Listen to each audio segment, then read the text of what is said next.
आप देखिए गणेश यादव जी हैं, पशुपालक भी हैं और खैरिया के मूलतः रहने वाले भी हैं, बड़े प्रतिष्ठित सम्मानित लोग हैं।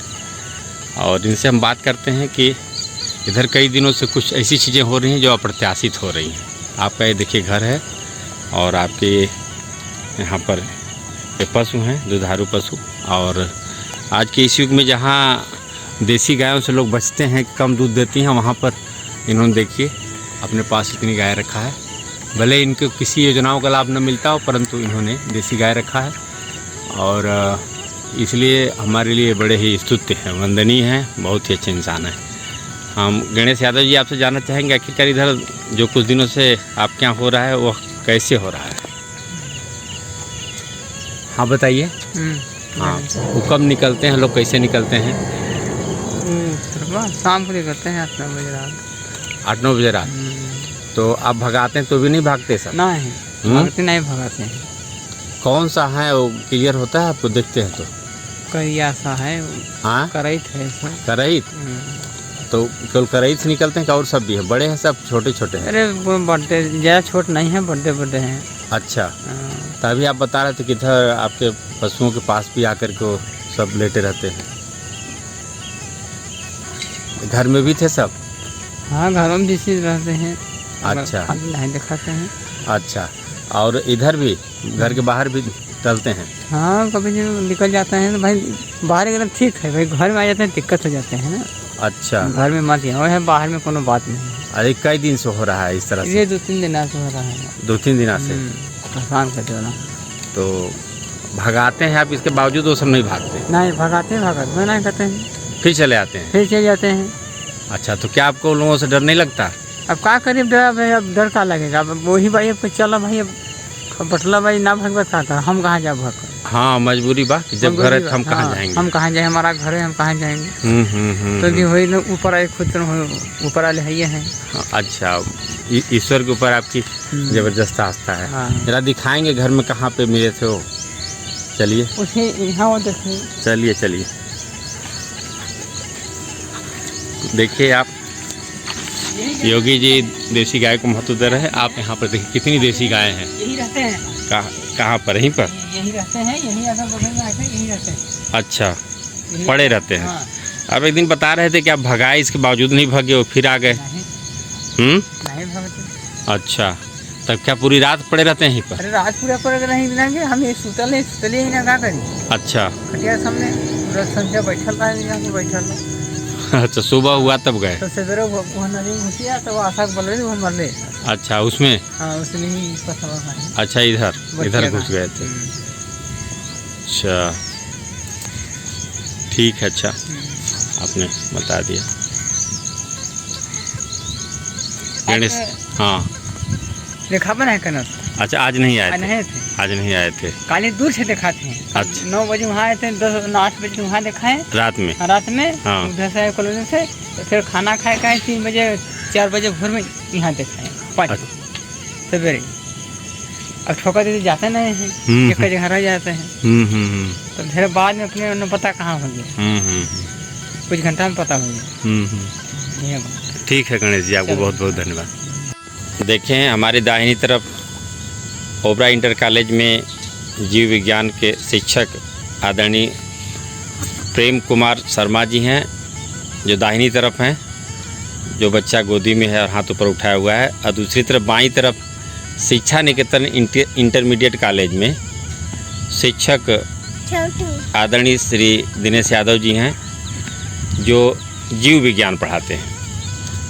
हम आपसे जानना चाहेंगे कि अभी यहाँ पशुपालक हैं गणेश यादव जी, उनके घर पर इधर कई दिनों से जहरीले सर्प निकल रहे हैं और आखिरकार सर्पों का निकलना, इसकी वजह क्या हो सकती है और सर्पों से किस तरह का नुकसान है और इनसे बचाव क्या हो सकता है, जो प्रमुख चीज़ें हैं।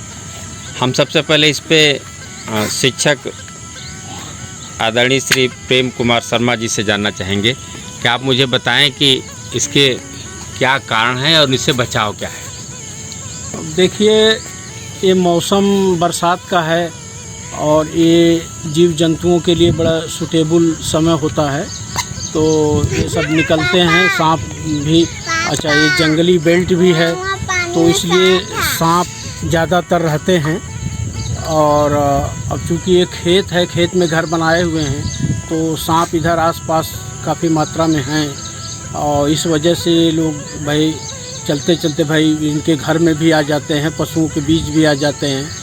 तो अब इनको इसके लिए यही करना होगा कि भाई आप सावधान रहें, और थोड़ा सा कुछ जैसे मिट्टी का तेल वगैरह अगल बगल थोड़ा हल्का सा छिड़क दें, जिससे वो आपके घर में न आ पाएँ। और आपको सावधान रहना पड़ेगा, थोड़ा साफ़ सफाई का भी ध्यान रखना पड़ेगा। अगल बगल घास फूस ये निकाल दें घर के आसपास, और पूरी साफ़ सफाई रखें। और क्योंकि भाई सर्प भाई विषैले होते हैं, और ये नुकसान पहुंचा देंगे तो दिक्कत हो जाएगी। तो आपको सावधान रहना होगा, साफ़ सफाई का विशेष ध्यान देना होगा। बहुत बहुत धन्यवाद आदरणीय दिनेश यादव जी, जो शिक्षा निकेतन इंटरमीडिएट कॉलेज में जीव विज्ञान के शिक्षक हैं। आप बताएं कि इस एरिया में अमूमन किस तरह के सांप पाए जाते हैं और उनसे कैसे बचाव किया जाए। जैसा कि आप जानते हैं, सोनभद्र ज़िला वन के क्षेत्र में सर्वाधिक वन प्रतिशत है। लगभग 40% एरिया जो है फॉरेस्ट कवरिंग है, और वन में वन जीव की यहाँ पर बहुतायत है। और उसमें भी स्नैक्स की बात की जाए तो उसमें अलग अलग दुर्लभ प्रजातियाँ की सांप जो है सोनभद्र में देखने को मिलता है। अगर उसके वास स्थान में मानव जाता है तो मानव को वो दिखाई देंगे ही। जैसे अब ये नगरीकरण से अलग है, नगर में नहीं है, एक तरह से वन क्षेत्र ही कह लेंगे, क्योंकि उस तरह का ही भूभाग है। तो जहाँ इस तरह के एरिया हैं, जब उनके हम वास स्थान में अपना घर बनाएंगे तो वो ऑलरेडी दिखाई देंगे। तो यहाँ पर अब रही बात उनकी नुकसान का, तो नुकसान भाई अब यहाँ कई प्रजातियाँ के हैं। जैसे अब करैत है या कोबरा है, किंग कोबरा है, ये दो इधर इस क्षेत्र में बहुतायत मिलते हैं, और ये बहुत ही जहरीली स्नैक्स हैं। ये दोनों जो है मनुष्य के लिए तो बहुत ही घातक कहा जा सकता है, क्योंकि यदि इनका विष जो है शरीर में इंजेक्ट हो जाता है तो बचना मुश्किल है।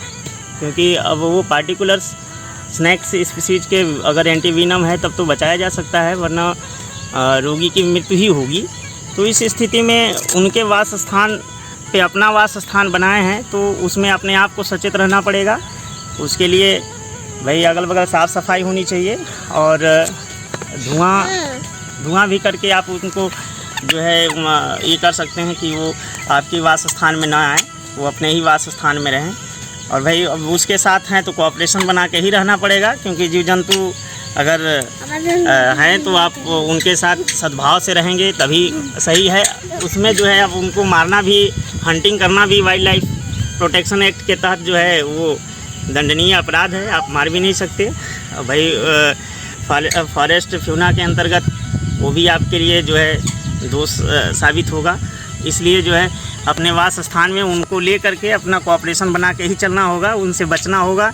बचने के लिए जो उपाय हैं वो आप उपाय फॉलो कीजिए, सफाई रखिए, और धुआं और मिट्टी का तेल ये सब का वो करते रहिए, जिससे दुर्गंध मिलेगा तो वो स्नैक्स जो है मनुष्य के वास स्थान के पास नहीं आएंगे। अच्छा, आप दोनों लोगों से एक चीज़ और जानना चाहेंगे कि जैसे वो बता रहे थे कि वो आ जाते हैं और वो लोग जल्दी हटते नहीं, जैसे शाम को 8 बजे आ गए और पता लगा कि वे सुबह तक पड़े रहे, जैसा एक बता रहे थे। तो सांपों में क्या ऐसी कोई स्थिति बनती है, या कि जब वो आ जाएं और आसानी से वे उन स्थानों को नहीं छोड़ते? तो हम शर्मा जी आपसे जानना चाहेंगे कि क्या सर्प में इस तरह की स्थिति बनती है कि? ऐसी बात तो नहीं होती है। जैसे जीव जंतु हैं, ये जंगली हैं, और मानव का जहाँ आना जाना रहता है वहाँ से भागते हैं, तो आहट पाते हैं, तो ये सब अपनी सुरक्षित जगहों के लिए भाई अपने बिल उल में या कहीं भी छिप जाते हैं। ऐसी बात नहीं है, लेकिन हो सकता है भाई वो जैसे कभी कभी ऐसी पोजीशन होती है जो उसकी ऊपरी त्वचा छोड़ते हैं लोग, केचुल जिसको बोलते हैं, तो उस समय उनका शरीर थोड़ा सा शिथिल होता है। तो ऐसा पोजीशन में रहा होगा जो नहीं भागा सुबह से शाम से सुबह तक, तो ऐसी बात हो सकती है, लेकिन आहट से वो भाग जाते हैं। तो और दिनेश जी आप बताएं जैसे केचुल की इस- स्थिति। हाँ जी। इसका मुख्य कारण यह है कि पशु होने के वजह से उसके आसपास पशुओं के गोबर हैं, और गोबर उनका एक तरह से वास स्थान है, क्योंकि वो अगर वो ऊपरी बना के रखे होंगे तो उसमें जगह होगा, कंपार्टमेंट होगा, उनमें बहुत आसानी से वो सर्वाइव करते हैं। उस कंडीशन में वास स्थान के इर्द गिर्द रहना, पशु भी हैं, तो पशुओं से बहुत ज़्यादा भय उनको नहीं होता है, मनुष्यों से ही भय है। तो मनुष्य की गतिविधियां जहां कम होंगी, पशुओं की गतिविधियां जहां ज़्यादा होंगी, तो उन पशुओं के बीच वो रह गए होंगे। और अदरवाइज ऐसे तो भाई पशु जहां मानव की गतिविधियां सक्रिय हो जाएंगी, उनसे वो दूर भागते हैं, अपने वास स्थान में ही जाने का प्रयास करते हैं। क्योंकि अब वन क्षेत्र में है, एक तरह से उनका वास स्थान है, इसलिए वो अपने वास स्थान के इर्द गिर्द ही रहना पसंद करते हैं, इसलिए दिखाई दे गए होंगे। अमूमन जो है मनुष्य के बीच में रहना पसंद नहीं करते वो भी। हम ये कह सकते हैं कि इसका एक बेहतर जो उपाय है कि घरों के आसपास साफ़ सफाई रखें, जैसे आप बता रहे हैं गोबर और उपली जिसको गोईठा भी बोलते हैं, हाँ, इसको जला कर रखें और विशेषकर साफ़ सफाई ज़रूर रखें, इससे बचा जा और इससे बचा जा सकता है। आदरणीय प्रेम कुमार शर्मा जी और आदरणीय दिनेश यादव जी, आप दोनों लोगों को बहुत बहुत धन्यवाद।